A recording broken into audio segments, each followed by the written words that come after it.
Good evening. Thank you for attending this evening. My name is Lisa Maurer, and I'll be the moderator for this evening's debate.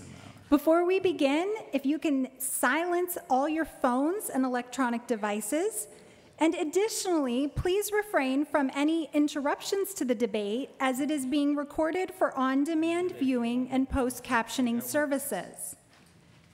The Citizens Clean Elections Commission is the sponsor for this evening's debate. Awesome. The Clean Elections Act is a campaign, finance reform, and public education measure initiated by Arizona citizens and passed by voters in 1998. The system provides clean funding for qualified participating candidates who agree to abide by the Clean Elections Act and rules. These include contribution and spending limits, foregoing special interest money, and participating in commission debates. Now, we encourage audience questions, so please utilize the note card that was given to you when you entered the room and hold it up when you have written a question on it. Our volunteers will pick those cards up and deliver them to me. If you need additional cards, just raise your hand. If you have a question for a specific candidate, you can write that candidate's name on the card, and it will be considered during the second half of the debate. Now, when those questions come in, we do screen those for clarity to eliminate duplications, speeches, or personal attacks on candidates.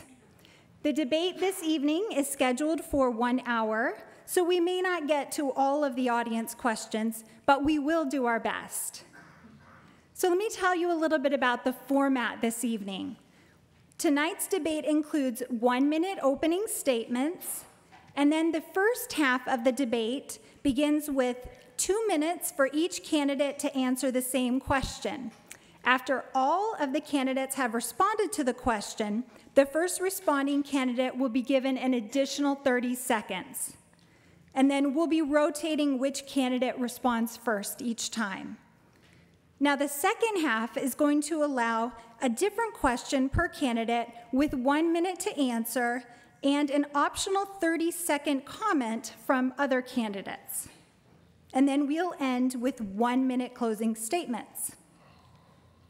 Now, we ask that you remain polite to all the candidates and give them a fair and uninterrupted hearing, no matter how strongly you may agree or disagree with anything being said this evening. Let me tell you about our participants. Tonight's participants are Chris Leone, an independent candidate for state senator, District Number 23. I started that, Chris. Thank you. Daria Lohman, a Democratic candidate for state senator, District Number 23, and a Clean Elections participating candidate.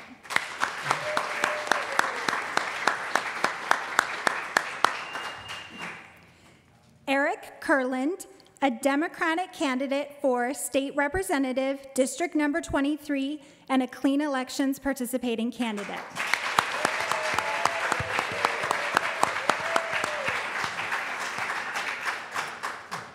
The order in which the candidates will speak has been determined by alphabetical order by last name, starting with the Senate for opening comments, and will progress from that starting point. The order for the second half will be determined by reverse alphabetical order by last name, starting with the House. So we will start with our opening comments. Chris, will you start the opening remarks, please? Thank you, Lisa. I want to thank the Clean Election Commission for inviting me, and I want to thank all of you for joining us tonight.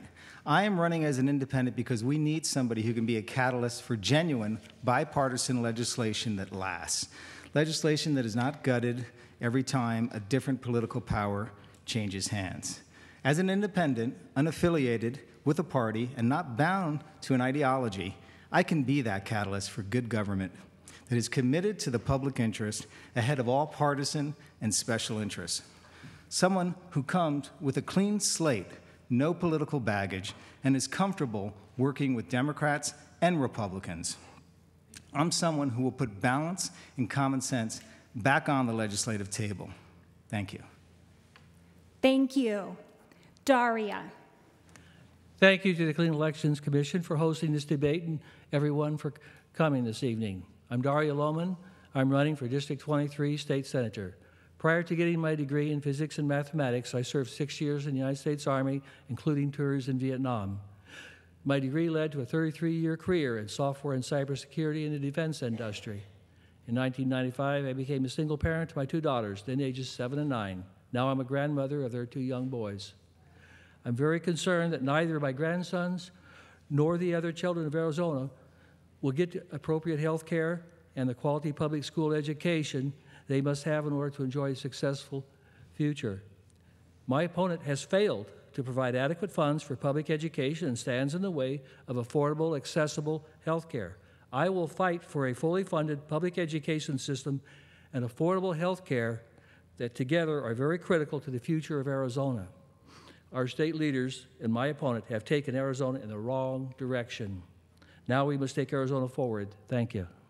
Thank you. Eric. Hi, I am Eric Kurland. I wanted to thank everybody for coming as well and love all the red shirts. I know the teachers have a lot of grading to do. For you being here means a lot to me. I too am a teacher, and that's the reason why I'm running. When I was 5, parents got divorced. I met a lady, Mrs. Cass, in 2nd grade who was a teacher, not my own, and she made the world a better place for me and kind of saved a soul. And here in Arizona, it's why I became a teacher, and now it's why I'm running for office. Because right now in Arizona, 50% of our teachers leave within the first 5 years, and 25% are ready to retire in 2. That means there's not a whole lot of Mrs. Casses out there to help people like me. So I'm running because we don't deserve to be 49th in the nation in per pupil funding. We don't deserve to have the largest class sizes in the nation. I'm running for other things too, but that's my main impetus for getting in this fight. So I'm happy that you're here. I hope you listen to all the answers and you vote for the ABCs rather than an R or D. Thank you. Thank you. And folks, we'll refrain from applause after each candidate, and then we can do that at the end. Otherwise, we're going to be here a long time. Okay, at this time, we're going to begin the portion of the debate where each candidate will have 2 minutes to answer the same question. And we'll start this rotation with Daria. And the question is, if elected, what would be your top priorities and what would be the first piece of legislation you would want to submit? Start working on getting a stable funding for public education. That's critical to Arizona's future. There are too many teachers that are leaving. There are too many school buildings that are falling apart. We need to find a stable funding source. But along with that, there are some things we can do immediately also that will help provide some funding, such as looking at our charter school system, where we know has become a big black hole for a lot of our education dollars. We need to reform that system because that would give immediate money. You know, the current voucher system, there have been some abuses there. There were some students on the Navajo reservation that were in a situation that should have qualified for it that weren't able to get vouchers. We need to take a careful look at the current voucher situation. As far as expanding it, I'm a definite no on that. Thank you. Thank you. Eric, same question. Legislative priorities. My priorities first would be to, when elected, is to get in and start making relationships, because making laws is a team sport. You need 31, 16, and 1 to get anything passed. My ideas, on the other hand, I think are sound, and we'll be able to gather those numbers. Right now, public education is the issue. This election is a referendum on public education. First and foremost, I would like to put together a bill that makes charter schools follow all the rules of every other public school. Right now, the Grand Canyon Institute, a few years back, I think it was a year and a half, they did a study where 75% of charter schools have self-dealing or procurement operations that would be illegal for our regular public schools. They right now have 16% of the population in public schools and take 29% of the dollars. We have to level the playing field. No more handouts for people to make a profit. Education should not be a for-profit sport. This is about educating kids and not lining pockets. I know everybody here has seen Primavera and the $8.8 million that went into somebody's pocket. I can't even think of a pocket that large from public education, but we're funding last in the nation. And what we have here is graft, pure and simple, and it's legislative malpractice that's gone on long enough to allow it to happen. So my first bit, just level the playing field. No longer $1,500 more per pupil to go to a charter school. It's fair, it's balanced, let the best person win. Chris, same question. Well, without a party platform to guide me, I had a heart-to-heart with myself before even beginning my campaign. And it led me to putting education at the top of my list, not only because I have 5 sons that went through or are in public school, but because it's essential to a representative democracy. At the top of my education list was a teacher pay increase of 20%. And when I saw Red for Ed come out for that, I was like, are they reading my website? Because I came out before Red for Ed and before Governor Ducey for a teacher pay increase of 20%. And I put my neck out there because I had no party behind me. That was what I felt, looking at the numbers, we needed to do to move education forward. I also, at that time, advocated for consolidating school districts. We have way too many school districts. There's lots of ways we can look at saving money and putting that money back into the classroom through district consolidation.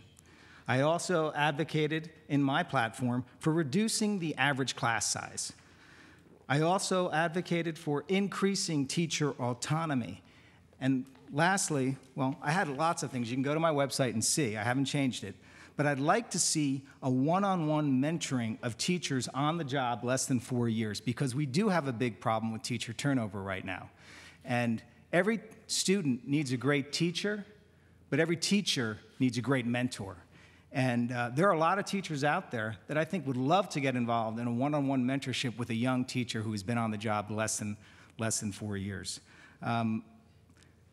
That would be my top priority, putting education on a long-term, stable, structurally sound financial footing. And if it wouldn't happen till the end, because that's the way budgets usually work, but I would be working on that the very first day, building relationships. Thank you. Thank you. Daria, your 30-second response. Oh, yeah, so there's a whole range of issues with public education that need to be addressed. The most critical one right now, though, is funding. The other issue that I'm also ready to jump right in with, and that's affordable health care, access to health care. You know, I've talked to too many people that they make enough money, they're working, so they can't get access, but then they can't afford decent health insurance. That's so they lose their job because they get sick. Something wrong with that picture. We need to find ways to ensuring everybody gets covered. One of the ways is expanding the ACA. Thank you. Thank you. We're going to move on to the next question for all candidates. And Eric, you will give the first response this time. With school shootings in the news frequently, what would you do to improve school safety? Great question. I was just, where is she? I was just having a conversation with a lady out in the audience. She was sucking on a lollipop. And we were talking about it. She's a military person, and we came up with this thing. Do you want guns in the school? And I said, absolutely not. I can't even get the key to the laminator. We do not need guns in schools. But what we can do is we have to realize in this day and age that our kids need social and emotional thought lessons, okay? And I say this specifically because they've grown up in the internet and they don't know how to interact with each other. And I think some of you have seen the bullying tactics of adults on the internet.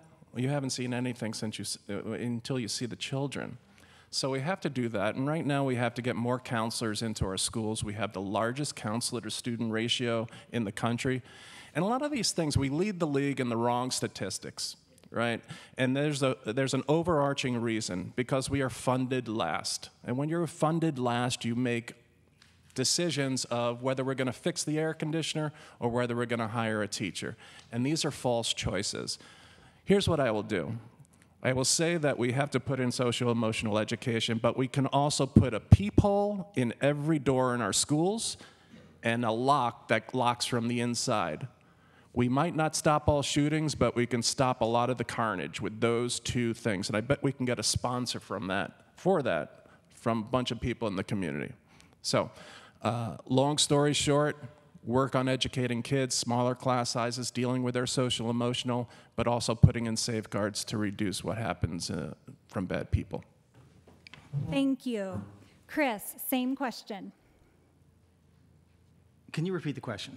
Certainly. Just so I have it, make sure. With school shootings frequently in the news, what would you do to improve school safety?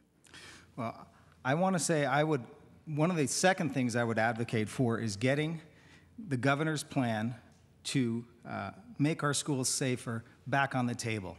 It did 4 things that I had thought about doing before I even read his plan. So again, these were, I don't know if he was reading my mind or not, but I liked that plan, and it was getting through, and I think, unfortunately, because of partisan reasons, it didn't.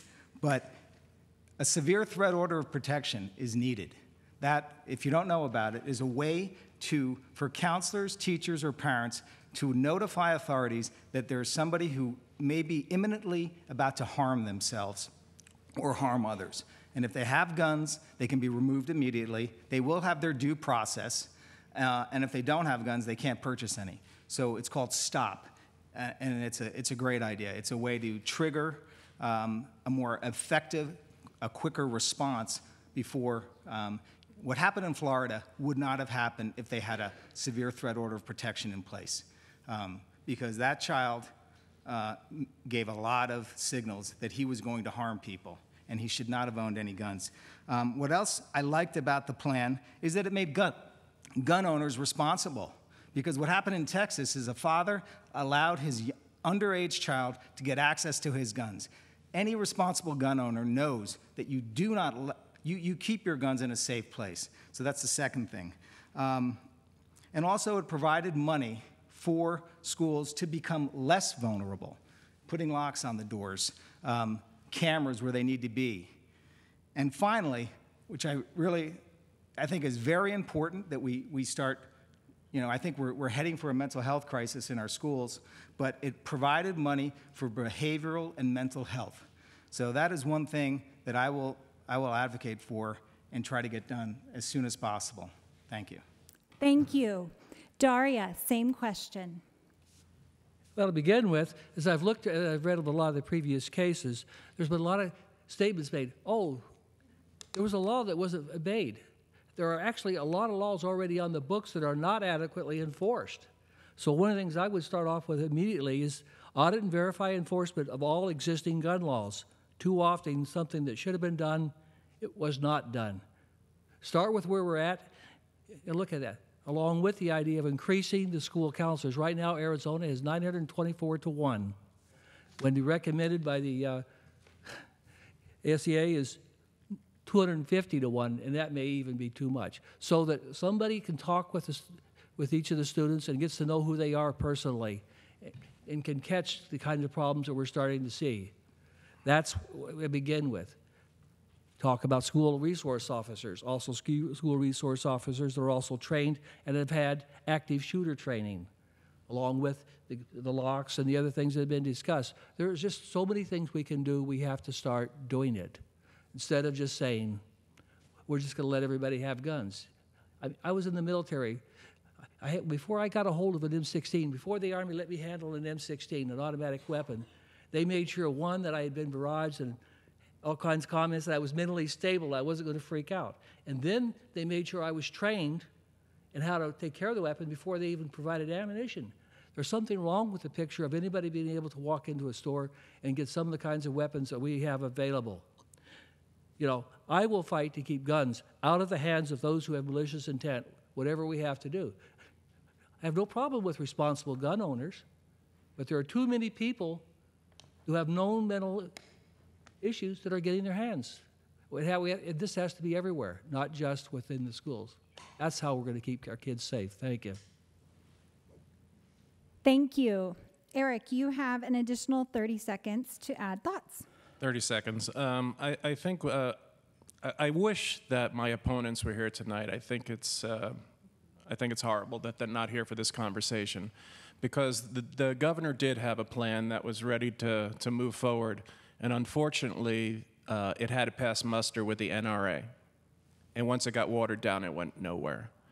The NRA should not be involved in any kind of policy being created here in Arizona. If you want to bring people in to talk about school violence, bring in educators. Talk to them. Thank you. Thank you. We're going to move on to the next question. Chris, you will start the responses this time. Okay. And the question is, what do you think the role of government should be in helping Arizonans and their families get out of poverty? A security net is vital to our economy. We should always have we never know when the next disaster is going to hit or what's going to happen or we're going to lose our job. It's very important that we provide a security net that includes comprehensive health care. That's essential. The role of government, can you repeat that question one more time? What do you think the role of government should be in helping Arizonans and their families get out of poverty? Get out of poverty. There's education. It goes back to education, providing, it's always been the opportunity for everyone to lift themselves up, but if you don't have access to a quality education, K through 12, you can't get there. Also, I don't think higher education is for everyone. I think we should be offering workforce development programs for people who college isn't for them. The government should be providing assistance in those areas, especially for low-income families, and we should be looking at the entire educational system so that everyone has an opportunity to invest in themselves and be as much as they can be through education, along with a strong safety net. Thank you. Daria, same question. Well, to begin with, health care. Affordable health care that everybody can get, because too many people, especially in poverty, can't get decent health care. True, we have access, but then there's that middle branch I talked about a little while ago. They make enough money, they're working hard, but they can't afford decent health care, so they get sick, and guess what happens? They lose their job. Their families suffer, and they suffer. We have to have a comprehensive health education system for everybody, that everybody can afford. Along with that, the next step is public education. I would not have been the success that I am without a decent public education. My parents could never have afforded to send me to any special schools. And I was raised in the military all over the country. There was some consistency from one state to the next. I got a decent education. Education is what lifts people, gives them the opportunities that they wouldn't have otherwise. Along with the K through 12, how about community colleges? I was talking with a young kid at a Potbelly a little while back, talking to him about the fact that I was running, and he's looking to figure out how he can move up in a job. He's leery of going for a 4-year degree because he's not sure if he wants that. I started talking to him about community colleges, get a little bit of education, you can move ahead. And of course, the vocational and technical programs. Jobs like plumbers and electricians, you can't outsource those. And those are the right jobs for a lot of people. So to begin with, the very things we're talking about, public education and affordable health care, that's what will begin to give people the chances and opportunities. Yes, social and safety nets are necessary. We also have to make sure that they're accessible to everyone. That's how we're going to get people out of poverty. Thank you. Thank you. Eric, same question. Serious issue. We have 1 out of every 4 kids in our state growing up in poverty. Now, we're here in Scottsdale, we're in a nice ballroom. But even here in Scottsdale, I teach in Title I school. We have plenty of kids that are growing up food insecure, without a stable roof over their heads. And I'm not a religious person, but for the grace of God go I. And right now in our state, we adjourned this last legislative session, and we had $55 million that could have been used for child care credits from the federal government, cost nothing for our state, just had to take a vote. They adjourned without taking that vote. I keep on saying it, but it's legislative malpractice. I don't know why. I don't know if it's some kind of mantra that people say we can't help others, but it's got to stop. How to help people long term is through education. I agree with Chris, I agree with Daria. Right now, the same group over at the Capitol, they give $8 million to the Freedom Schools from the Koch brothers, and they cut the funding to our community colleges. Our community colleges should be free. I don't know how we're going to get there just yet, but that's where we got to go, because it's not K-12. You don't get a high school diploma and get out of poverty now. You have to go to a community college. You have to make a little bit more of yourself. And when people make a little more of ourselves, we all win. So when I talk to my Republican friends, I say, what really makes us different? We get to the point where I feel that we should help people a little bit more, and they feel that people should pull themselves up by their bootstraps. But here's where we agree. We in Arizona are not providing the boots, and that's education. That's the #1 issue. That's where we have to get back to. Be rest assured, this is an election year. That's why some compromise came. But they'll go right back to not showing up on election funding, just like they didn't show up tonight to this debate. Thank you. Thank you. Chris, you have 30 seconds to respond. Well, the only thing I would like to add is I would also focus on developing more public-private partnerships, because as I started this campaign, I've been talking to a lot of people, and I've learned that there is a gap. You know, we have this social safety net, and we get people so far, and then they're on their own. And we need these public-private partnerships, and I would steer government towards, encouraging more of these partnerships that help people just, maybe they're not totally in poverty, but they're about to go into it, or they've just gotten out of poverty, and they need help in that next step. Thank you. We're going to move on to our next question. Daria, you will start us off. And the question is, what is your position on dark money, and how would you address it? I carried the dark money petition, the outlaw dirty money petition, when I was canvassing. I got a bunch of them filled out because we have a right to disclose. Chris, Eric, and I, we have to declare where we get our money.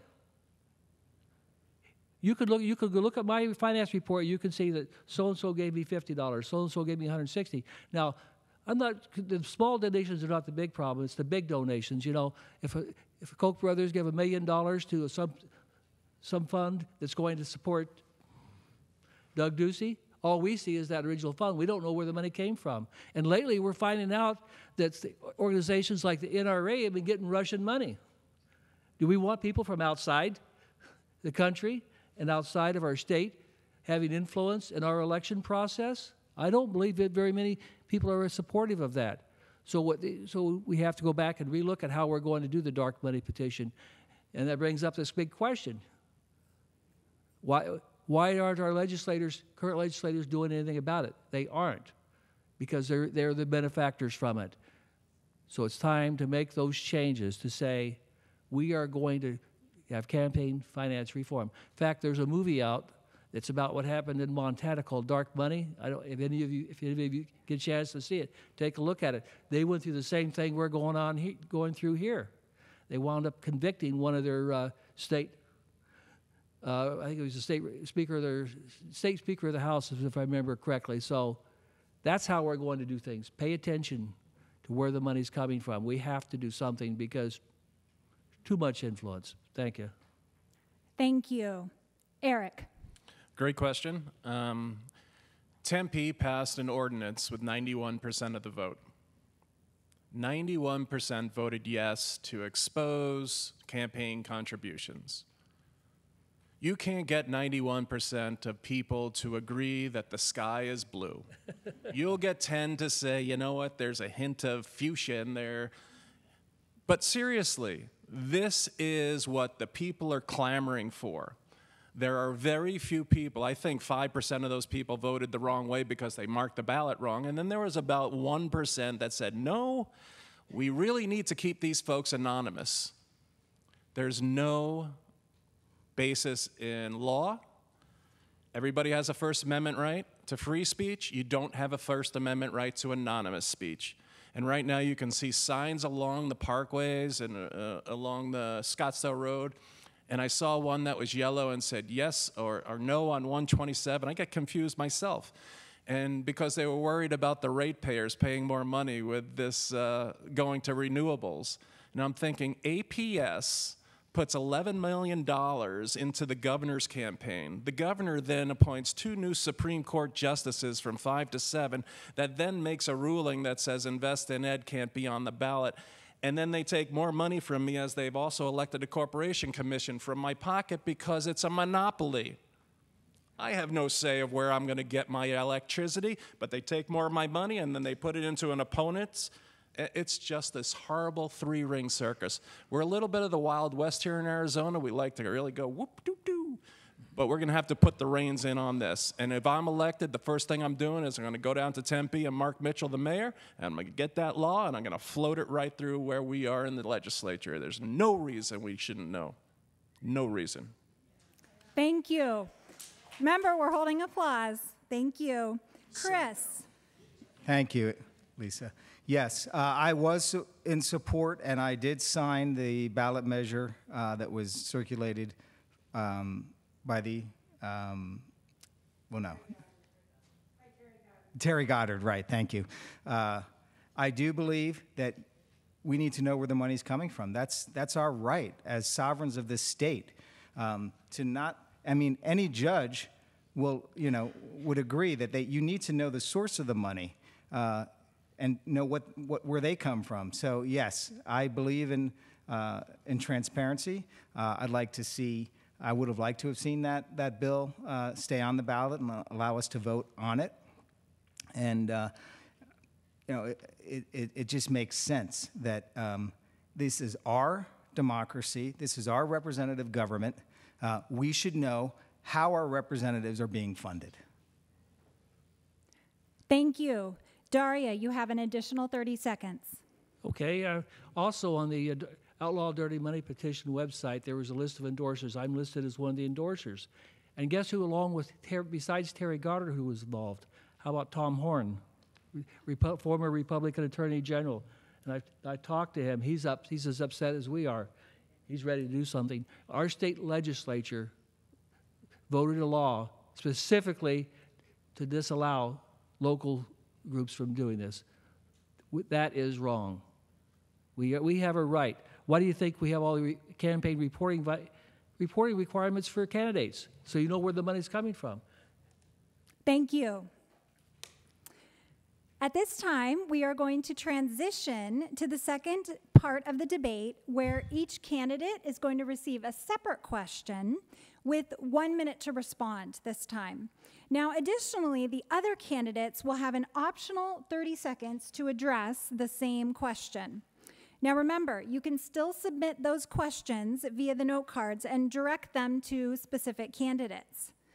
And we're going to start this round with Eric, and this is a question just for you, Eric.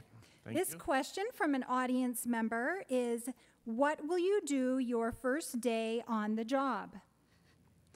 I kind of answered that a little bit before. The first day on the job, you have to meet people and make relationships. You have to try to find common ground with others that you're going to legislate with.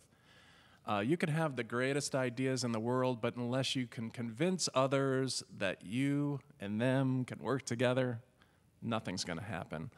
So I feel like I'm a nice guy. My wife thinks I'm a nice guy. My mom tells me all the time. And I do get along with others, and I play well in the sandbox. But I have a spine. I will tell people when they're wrong, and I will do it in a nice way that we can agree to disagree, and I will assume best intentions. I do want to remark, while I still have a little bit of time, that our legislature actually, within a week and a half, passed a bill after Tempe passed with 91% of the vote. They went and passed one that said local municipalities couldn't do that to campaigns. Just ridiculous. Thank you. Thank you. Other candidates? Go ahead, Daria.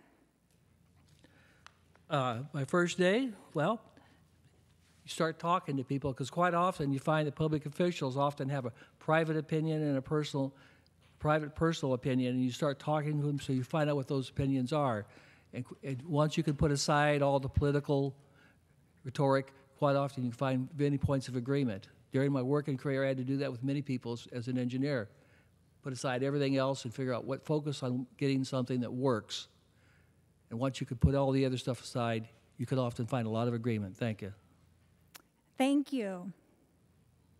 Same question. Okay. Go ahead, 30 seconds. Yeah, my first day on the job, I've already planned it out. I'm going down to the Joint Legislative Budget Committee, the nonpartisan budget committee, and starting to make some friends with those people because, you know, I have a master's in business. I have a, you know, couple of degrees, a master's in communications, a master's in business administration, and an economics degree. But the budgets and the finance at state level are complicated. So I plan to spend my first couple of weeks with all the analysts and the leaders at the Joint Legislative Budget Committee, picking their brains and learning as much as I can.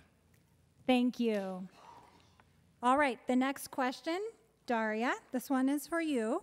An audience member would like to know, what is the current state of the Senate now in these volatile times? Current state of the Senate right now is there are 13 Democrats and 17 Republicans.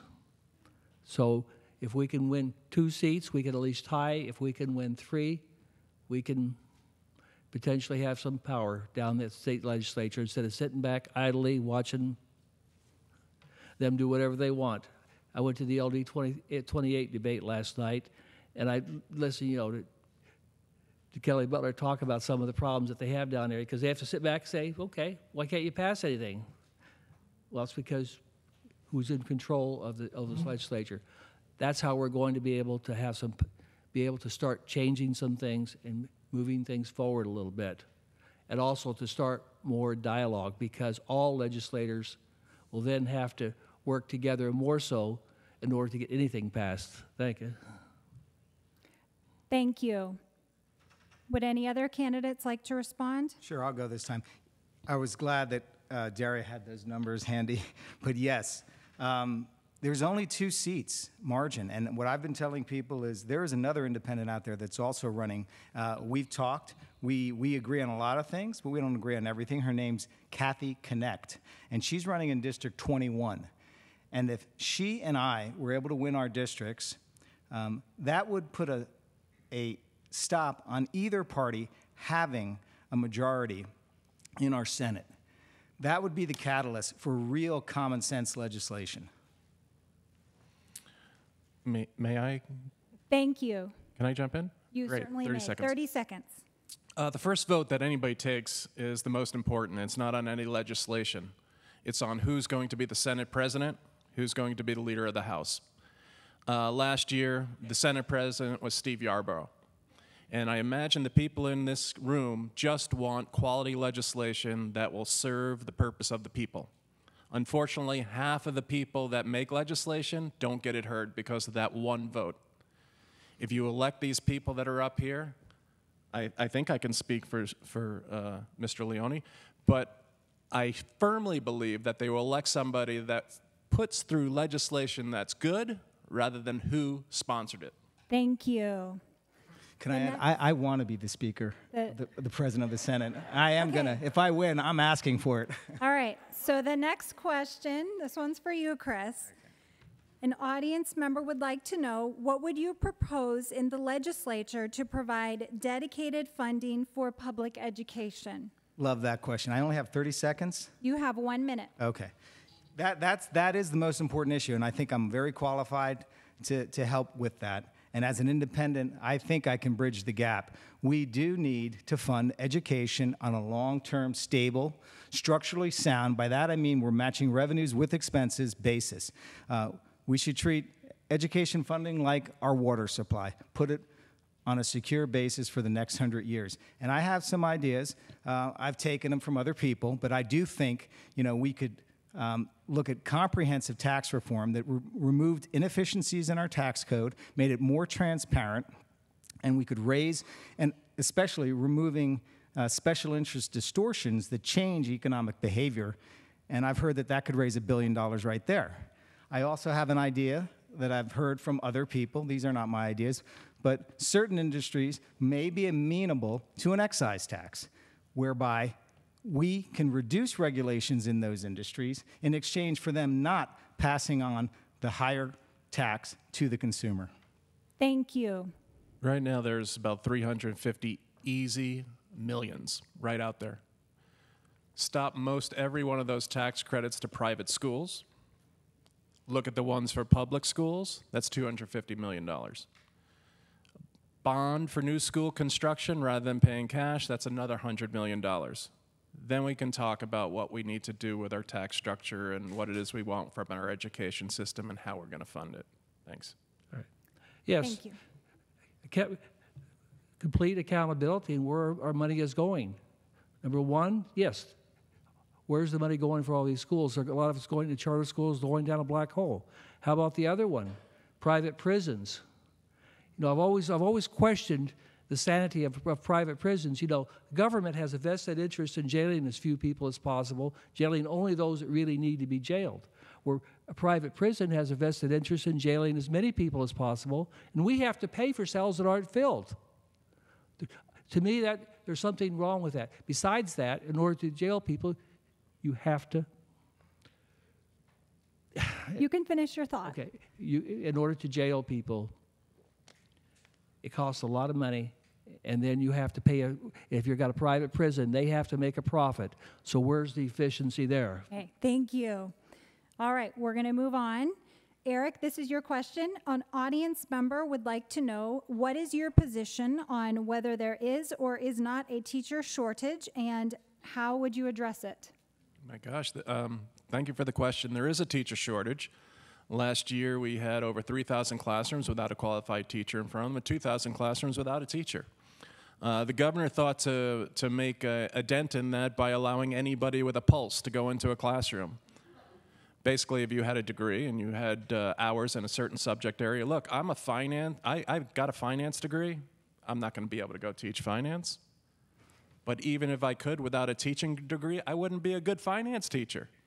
So how do you change it? You change it by reducing class sizes, giving teachers embedded professional development. Chris made a great point about mentoring. Because we do lose 50% in the first 5 years, this is a tough profession. The door's closed and you're on your own. So yes, we do need mentors. I don't know if it's realistic to have a one-on-one, but we have to have a cadre of our national board certified teachers working with our newbies. And then we do have to raise the rate that we're paying teachers. We should not have to choose between teaching kids and having kids. Thank you. Yes. You know, while I was not a professional teacher, I was adjunct faculty at the university I graduated from. I taught classes in mathematics and electronics. And one of the things I found, though, I had classes, in my electronics classes, I had classes of 38 and 40 students, and I was teaching adults. And that was hard. It was difficult. So I can't imagine teaching at a high school with 40, 38 students or so. I mean, around 20, 25, I think, should be about the max. And you want certified teachers, people who have some training in how to take care of and kids and their psychology, because they're not adults yet. Thank you. Thank you. So yes, a pay increase is going to go a long way to retaining teachers, mentorship, also reducing the class size. But we need to put our educational system on a long-term, stable financial footing. No one's going to join a startup that they think is going to go broke in a year. If we can get that out there, if we can show the world, and people would love Arizona, who wouldn't want to live here, that they're going to have their jobs next year, they're going to come to Arizona because of the stability in our education system. That's going to attract people. Thank you. The next question is for Daria. What is your position on offering financial incentives to filmmakers to bring their projects to the state? I'm against it. Too often we give the whole idea of bringing people in there, give them special breaks, they make use of our resources, and we're at a critical state with our state revenues and funding. How are we going to fund education? How are we going to fund health care? How are we going to make sure that we have those right things when we keep allowing people to come in, make use of our resources, and then don't get anything for it? Until such a time as we have adequate funding of education and adequate funding for affordable health care, I am totally against the idea of giving all these special tax incentives. When you go back, if you look at the history of where, like what's happened with property taxes, what's happened with corporate taxes, you see for the last 30 years, we've been giving incentives, we've been reducing taxes, well, always with the promise, oh, that's going to increase jobs, that's going to increase everything, increase the economy, increase everything. Guess where we're at? So no, I don't see it as being worthwhile. Thank you. I would like to look at that idea. I have talked to some people in the film industry. Number one, it would help to diversify our economy, and I've heard that New Mexico is making lots of money doing films that we could be getting. We're a lot closer to California. But it's one tool. It's only one tool. So I'd like to see comprehensive tax reform, a more holistic approach that focuses on creating a better business environment for everyone, especially the local businesses here.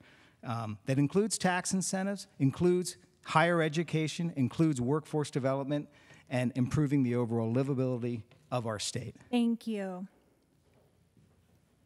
Yeah. I would never say no. I would like to hear more about what the idea is. I had a friend, Marco Santiago, went to college with, became a filmmaker. Him and I had an online argument over this when they stopped those film credits.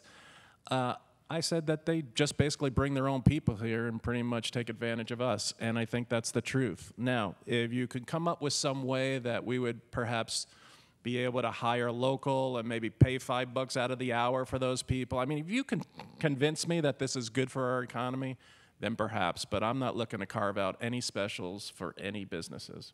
Thank you.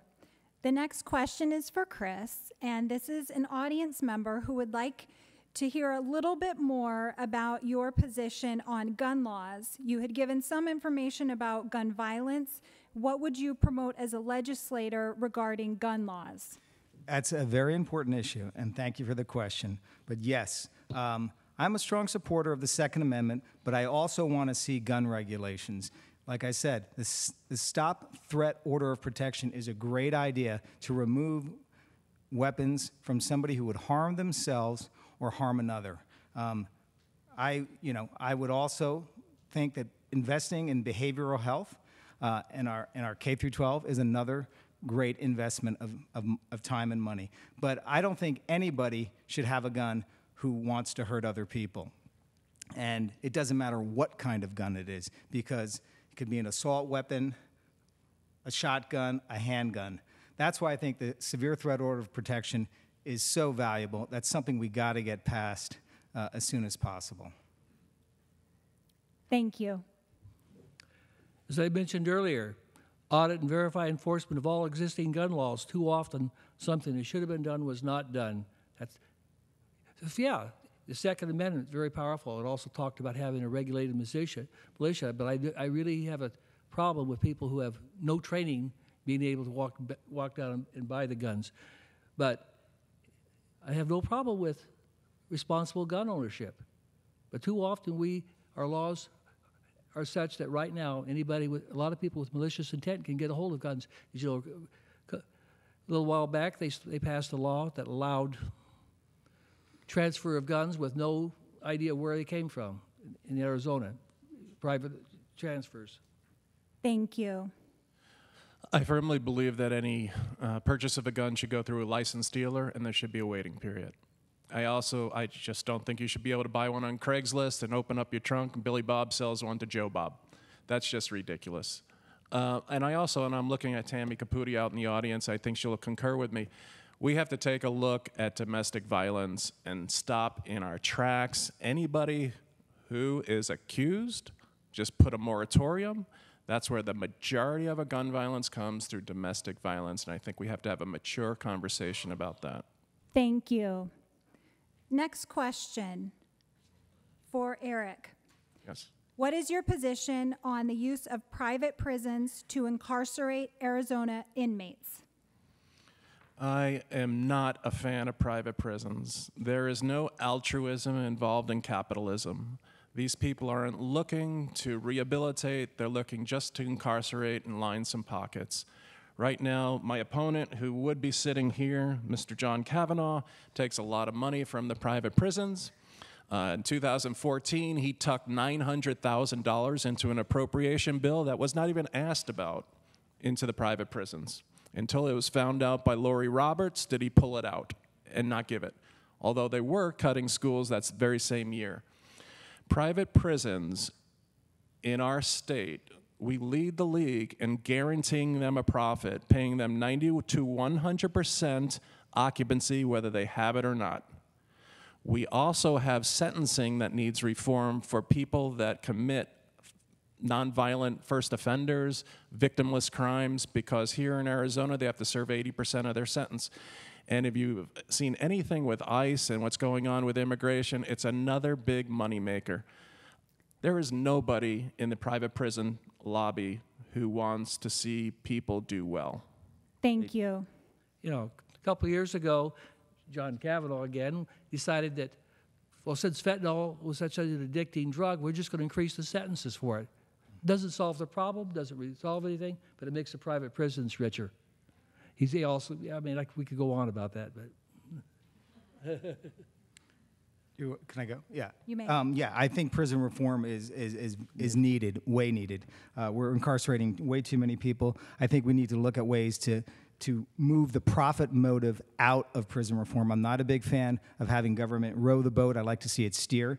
And maybe we have to row this boat if we really want to do prison reform right and not just put people in prison and leave them there.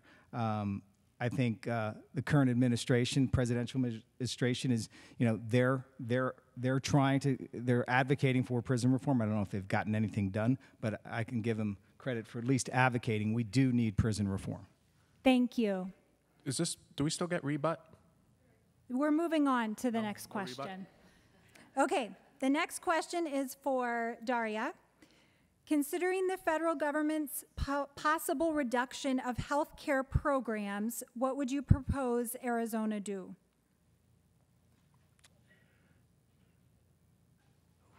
That is the issue. That is a big problem. There's other issues besides that one, but they have the same result. We need to start looking at how we're going to make sure everybody in Arizona gets covered. We have to expect the fact that we may have to start our own independent from the federal government. Too often, there are too many things that are happening at the federal level right now that are big problems. EPA funding, that could cut the fact that, because EPA is donating several $100 million to Arizona for taking care of our environment so we can have clean water. That funding could go away. How are we going to take care of people? That's an issue we need to look at. To begin with, we can start setting up our own exchanges and start to realize that things may change at the federal level. Thank you. Thank you. Repeat the question one more time, please. Considering the federal government's possible reduction of health care programs, what would you propose Arizona do? Well, I don't think we should be reducing the health care programs, and I think Arizona should be fighting to not reduce it. I really think ACA, the Affordable Care Act, was good, and I was really sad that it's getting picked apart and dismantled. It was bending the costs down, the growth rates. It had problems. It needed to be fixed. It didn't need to be shredded, and so I would talk to my U.S. Legislators and senators and say, let's get ACA back on the table. You know, this was really a conservative proposal. And I think the only reason it got shredded is because, unfortunately, our president tagged his name to it. And this is Thank you. Politics. So in the state, I think we have to guard access, the health program for our poor kids. And, you know, we need some adults to lobby in Congress. I know my son, I used the healthcare exchange to get his health care, and I saved quite a bit of money. And that competition, I mean, there's nothing wrong with having a healthcare exchange. It's really just competition coming to a marketplace and you shop. I didn't get any subsidies. We just had them all in one place. And then the problem with at the federal level is that everybody gets healthcare, but I see the stop sign. It's really a federal issue, and in the state, we just have to protect the access. Thank you. This is the last question of the evening. Oh. Chris, what are your views on immigration reform in Arizona? We need it. This is back to Reagan. 40. We've been talking about immigration reform, but I do think we need to secure our border. Also, we can't. I think that comes before. But we need comprehensive immigration reform. We need a better worker visa program here. The Arizona farmers need workers. They need them to pick their lettuce and do other things. Immigration is important. And if we just, this is a partisan issue that's been keeps getting kicked back and forth and used as a wedge issue. We really need to solve it. And I think we need a few independents to get into office so that we can put some common sense back into this, take the partisanship and the finger pointing out of it, and really solve this issue. This is an issue that's gone on for far too long. Okay. Thank you. We need immigration reform that is not based on fear. We constantly hear examples of find one bad case and cause problems. Many of the people were here long before. I don't know if any of you have heard what's happening in South Texas. It sounds like back 40, 50 years ago, there was a midwife that would occasionally give a birth certificate for somebody that was born across the border. Now, it's all of a sudden right now, they're going back there, and they're saying, okay, those people now have to show proof that they were born here. And there's the whole problem, but it has to not be based on fear before we can do anything. Thank you.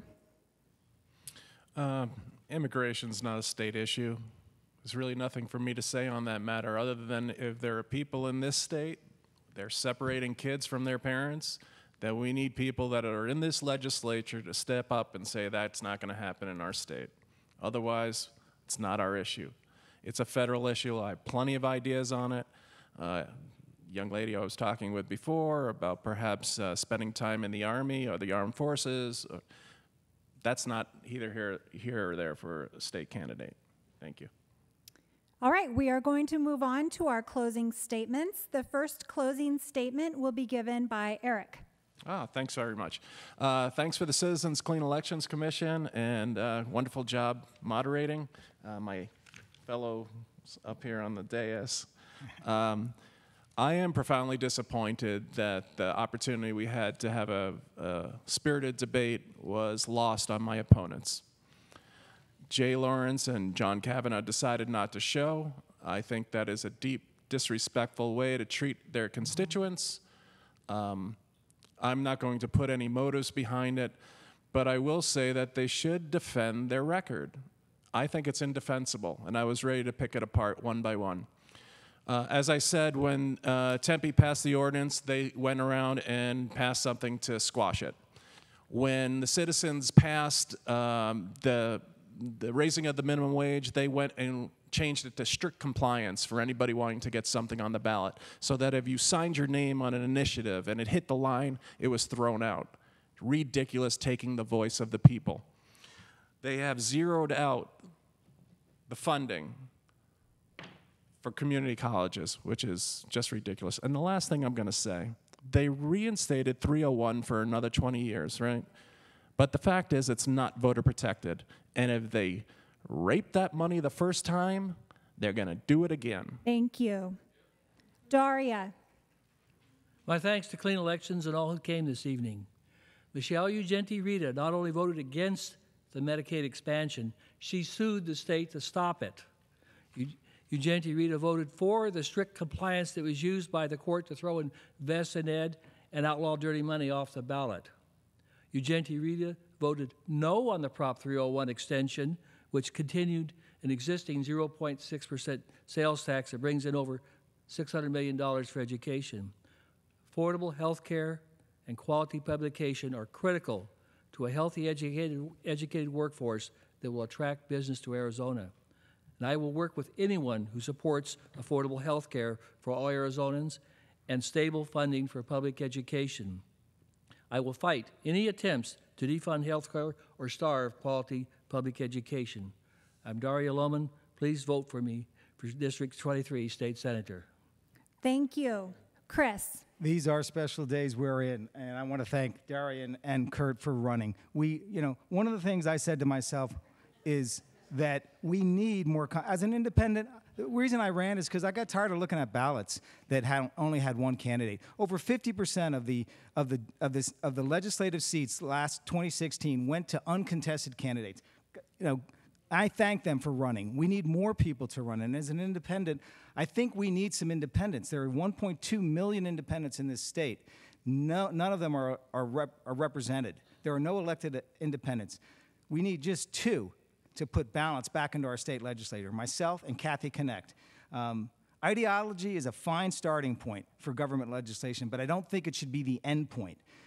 But that has been the goal of both major parties for decades, and we've ended up with legislation that is piecemeal or worse. Independence can change that, I think.